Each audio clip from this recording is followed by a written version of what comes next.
Alors, qu'est-ce que l'hypnose?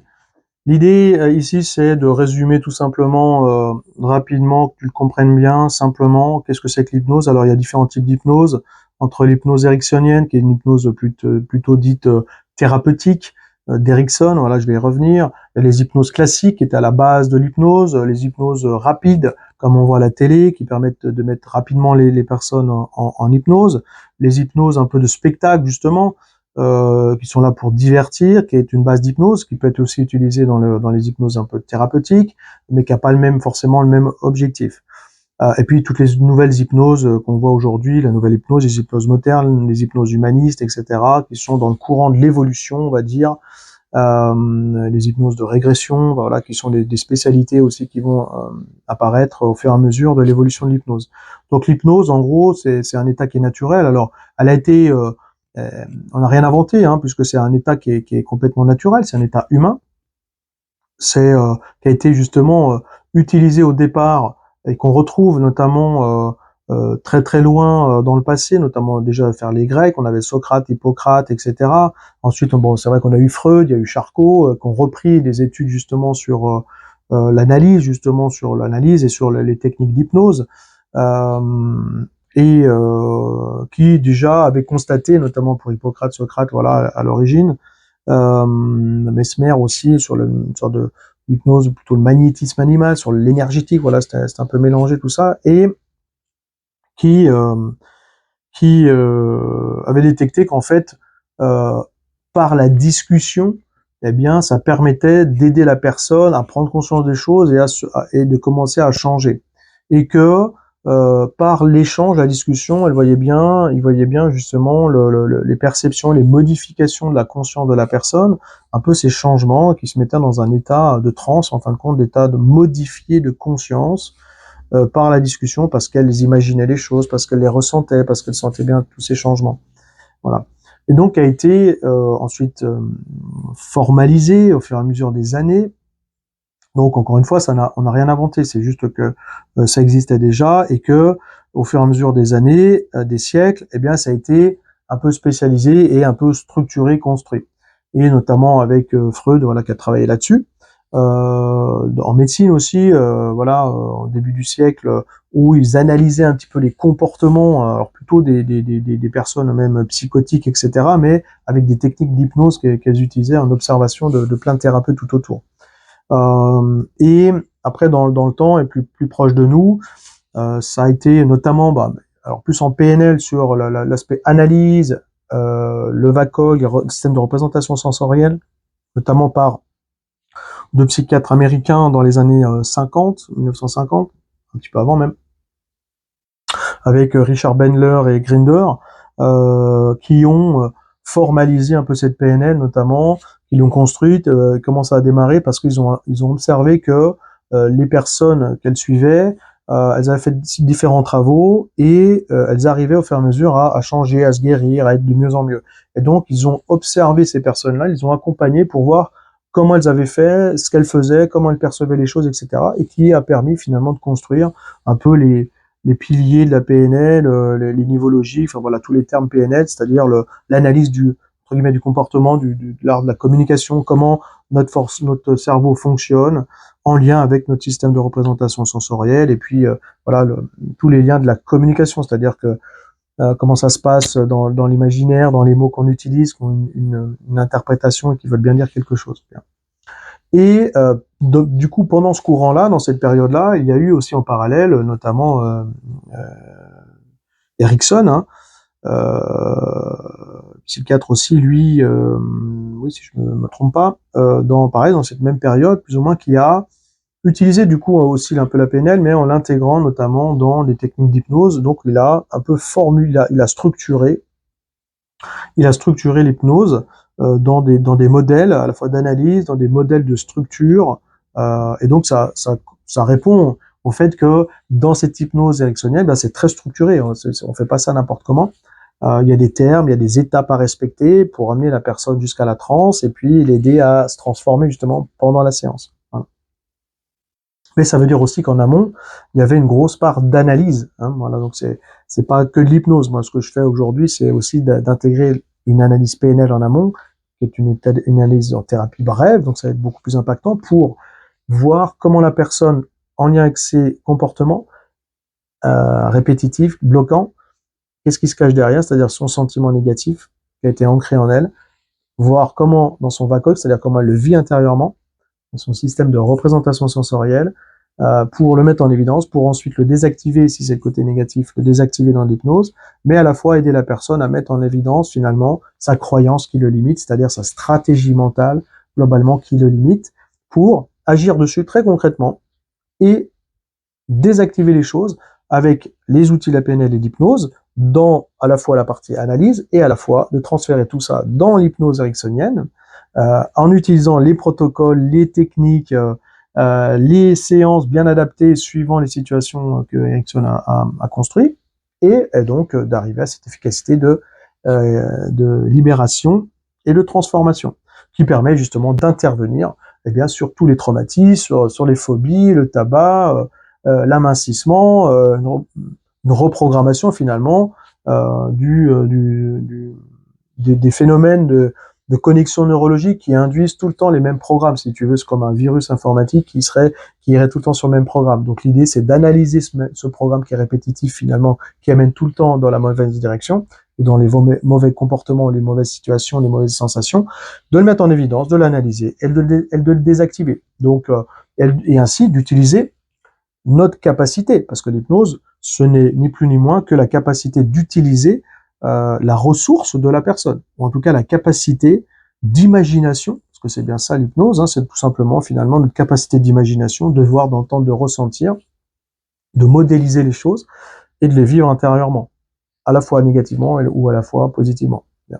Et donc d'utiliser ces ressources à bon escient. Et donc c'est vrai qu'on dit souvent que c'est des textes qu'on appelle le pré-talk, notamment en hypnose ericksonienne, où on va dire à la personne que l'hypnose c'est naturel. D'ailleurs, tu es en hypnose plusieurs fois par jour, une sorte d'auto-hypnose plusieurs fois par jour. C'est l'exemple quand tu es en voiture, tu conduis, tu fais ton trajet habituel et ton esprit s'évade et il pense à autre chose en même temps. Bah, faire ça, c'est être en état d'auto-hypnose et c'est naturel et on dit qu'on y est plusieurs fois par jour.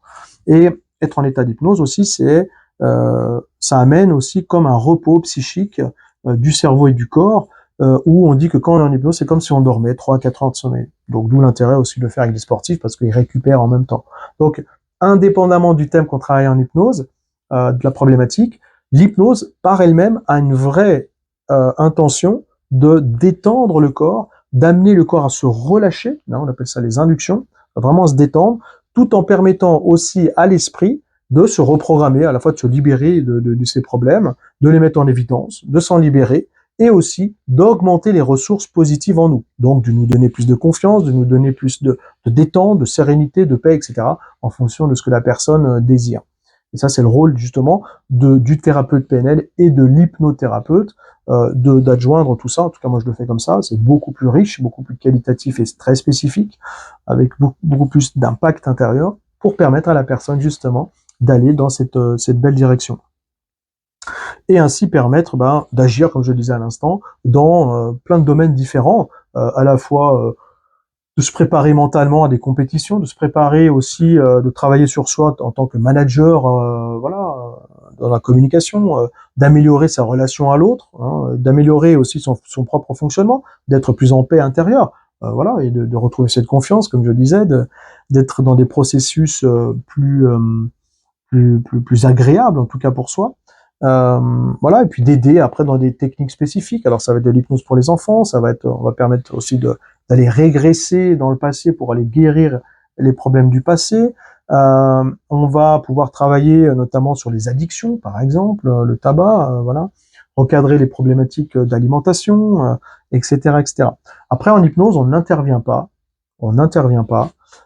sur les maladies mentales, notamment mentales, tout ce qui est bipolarité ou psychose, etc., ou vraiment maladies psychologiques. Parce que ce sont des personnes qui sont déjà dissociées. Et comme l'hypnose, elle dissocie, c'est-à-dire qu'on sépare le corps de l'esprit, c'est un bien grand mot pour dire que le corps, il est, si tu veux, endormi sur le fauteuil, tandis que l'esprit, lui, il voyage. Voilà. Mais être sous médicaments, par exemple antidépresseurs, ou dans la maladie mentale, c'est être un petit peu dans ce type de fonctionnement, c'est-à-dire de manière dissociée. Donc c'est comme si on dissociait la personne 2 fois. Donc là, ça devient très dangereux, elle risque de se perdre. Donc on ne fait pas. Voilà, c'est juste un petit aparté technique et de comprendre que l'hypnose, elle fait beaucoup de choses, mais juste dans ces cas-là que je viens de t'annoncer, on n'intervient pas sur ces domaines-là. Donc voilà, c'est le rôle aussi de l'hypnothérapeute de l'annoncer. Mais sinon, c'est très très large et ça permet un vrai développement. On peut augmenter sa mémoire, on peut apprendre des langues maintenant aujourd'hui grâce à ça. Voilà, on peut améliorer même ses performances sportives. Hein. Moi, je travaille notamment avec des sportifs des fois de temps en temps, ou des managers, ou même des enfants, bah, tout âge. Hein. Il n'y a pas d'âge justement parce qu'on a tous cette capacité qui est naturelle. Donc, pourquoi pas l'utiliser? Bien. Voilà, donc c'est l'explication de la vision de l'hypnose rapidement. Et voilà, ben moi je t'incite justement à l'utiliser parce que elle va t'amener une vraie capacité, d'une part de comprendre l'origine des problèmes, premier point, de voir la vision de ta vie, de voir si tu es sur la bonne direction ou pas, si cette direction, cette vision que tu as apprise, notamment avec tes parents, ta famille, etc., t'as pas induit en erreur quelque part et t'amener dans des sensations qui finalement se retournent contre toi. Donc ça permet très rapidement de les mettre en évidence et très simplement d'agir dessus pour commencer à les désactiver. Et en intervenant à bon escient, quand tu le souhaites, dans des séances très courtes, très impactantes, très directives, très simples, très impactantes, très rapides finalement, où il n'y a pas besoin de faire 25 séances non plus. Hein. En hypnose, comme en PNL, on a un objectif de résultat. On ne doit pas dépasser, en tout cas ça c'est ma vision, comme je forme à l'hypnose, c'est une vision importante de ne pas dépasser non plus voilà, une dizaine de séances. Donc si tu dépasses toutes ces séances, c'est pas bon non plus. Et ça manque d'efficacité. Ça n'empêche pas après de compléter avec d'autres techniques, bien entendu. Voilà, c'est l'intérêt, et c'est cette capacité finalement que l'hypnose va t'amener, à la fois à te détendre, donc te permettre de lâcher prise. Hein. Encore une fois, indépendamment du thème que l'on travaille ou du problème que l'on travaille en hypnose, l'hypnose à proprement parler, elle a aussi pour efficacité, pour capacité, d'amener et d'aider la personne à se détendre, à se relâcher physiquement. Donc il y a un vrai effet d'harmonisation, de circulation du corps qui se détend. C'est une vraie sensation quand on sort d'une hypnose. Comme je te disais, on récupère psychiquement, le corps est bien apaisé, du coup ça permet de baisser les taux de cortisol, etc., etc., le stress, etc. Ça c'est une première partie vraiment physiologique, mécanique du corps. Et puis, encore une fois, elle a aussi pour effet et capacité de se libérer, de libérer tous les boulets du passé, de les modifier et à la fois d'augmenter, d'ancrer en toi les ressources, comme si tu te remplissais de confiance, tu te remplissais de paix, d'amour, de tout ce que tu veux, positif pour toi, et donc de te permettre de te transformer, d'être dans enfin la direction que tu souhaites. Voilà, donc c'est la raison pour laquelle il faut se poser les bonnes questions, et notamment se dire, tiens, par exemple, tu as des comportements répétitifs. Tu peux être en perte de confiance, la peur de savoir dire non, tu te dévalorises, tu es dans les anxiétés, dans les angoisses. Et bien tout ça, ce sont les conséquences comportementales. Et bien en analyse PNL, on va les mettre en évidence, voir à quoi c'est relié au niveau du sentiment, et ainsi permettre de le mettre en évidence et de le travailler, je te simplifie la chose, de le travailler pour s'en libérer et te permettre ainsi d'orienter ton esprit, ton corps et tes actions, tes sensations, enfin dans la bonne direction. Et donc te permettre tout simplement par toi-même de reprendre le pouvoir et d'être vraiment plus aligné sur tes vraies valeurs de la vie supérieure, d'être dans l'amour, etc., toutes ces sensations, et ainsi de ne plus ressentir ces impacts d'anxiété, etc., et au contraire d'être dans une autre direction, enfin la bonne direction, qui va te permettre d'aller dans la direction de la mise en application du sentiment positif, relié à la paix, à l'amour, etc. Et ainsi être dans une nouvelle stratégie mentale qui te permettra ensuite d'être dans des comportements différents, nouveaux, positifs et bien améliorés. C'est vraiment l'intérêt de l'hypnose, je t'incite de le faire. Et si tu l'as jamais fait, eh bien, n'hésite pas de prendre contact avec moi. De voir aussi, tu as des hypnoses sur ma chaîne YouTube et bientôt des accompagnements aussi pour bien t'aider justement à traiter ces points de voûte importants que l'on appelle les sentiments négatifs, parce que c'est bien eux, c'est le point de voûte central qui induisent les problématiques comportementales.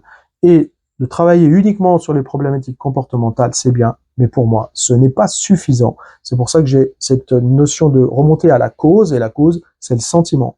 Voir comment ton inconscient le vit, et si tu travailles bien là-dessus, si on travaille bien là-dessus, ça permet de désactiver et te permettre d'aller dans la bonne direction ensuite. Voilà, donc pose-toi les questions. S'il y avait, et d'ailleurs, est-ce que tu as déjà fait l'hypnose, hein? Réponds dans le commentaire en dessous. Voilà, qu'est-ce que tu en penses? C'est quoi tes questions? C'est quoi ta vision de ça? Est-ce que tu en as déjà fait? Comment ça a été fait, d'une part? Est-ce que tu as traité les traumatismes? Oui ou non? Ben, ça mérite de le faire. Et l'hypnose, elle est là pour ça. Justement, c'est rapide, c'est efficace. Et, te permettre de voir comment, justement, l'intégrer, le mettre en place, et t'aider à intervenir rapidement pour atteindre ton objectif. Et d'ailleurs, quel est ton objectif? Qu'est-ce que tu souhaiterais finalement intervenir? Sur quel point intervenir vraiment te bloque au jour d'aujourd'hui? C'est quoi? C'est lequel, hein, finalement? Note-le d'ailleurs juste en dessous. Ça me permettra peut-être de t'aider, de t'informer du potentiel, de tes capacités, de ce qui est possible de faire, et peut-être de t'accompagner plus tard pour t'aider à atteindre cet objectif de libération, et peut-être d'une autre vision beaucoup plus positive pour toi. Voilà. Donc au plaisir de recevoir eh bien, tes commentaires. N'hésite pas de liker, de partager, et au plaisir de t'accompagner dans ces éclaircissements liés à l'hypnose, liés à toutes ces thérapies, que ce soit PNL, hypnose, mais magnétisme, voilà, holistique, on va dire, de développement personnel pour t'aider à atteindre la libération sans faire des usines à gaz. Hein. L'idée ici, moi, c'est d'être très impactant, rapide, efficace, avec des vrais outils qui enfin travaillent sur les liens inconscients qui nous bloquent pour s'en libérer. Voilà, donc je reste à ta disposition, et n'hésite pas de noter encore une fois en bas le point important, peut-être le thème tout simplement, voilà, le thème tout simplement que tu souhaites travailler. Si c'est de la confiance, bon, si c'est de la confiance, c'est encore autre chose, qui se cache derrière, ou quel est le sentiment, en gros, négatif, sur lequel vraiment tu souhaiterais travailler. Voilà. Quel est le sentiment négatif sur lequel qui travaille en toi constamment, que tu aimerais te libérer. Voilà, note-le juste en dessous, et ça me permettra de t'aider, peut-être de t'alerter, de changer la vision, et de t'orienter vers le travail possible à faire. Allez, à bientôt. Merci de ta réponse. À bientôt. Bye bye.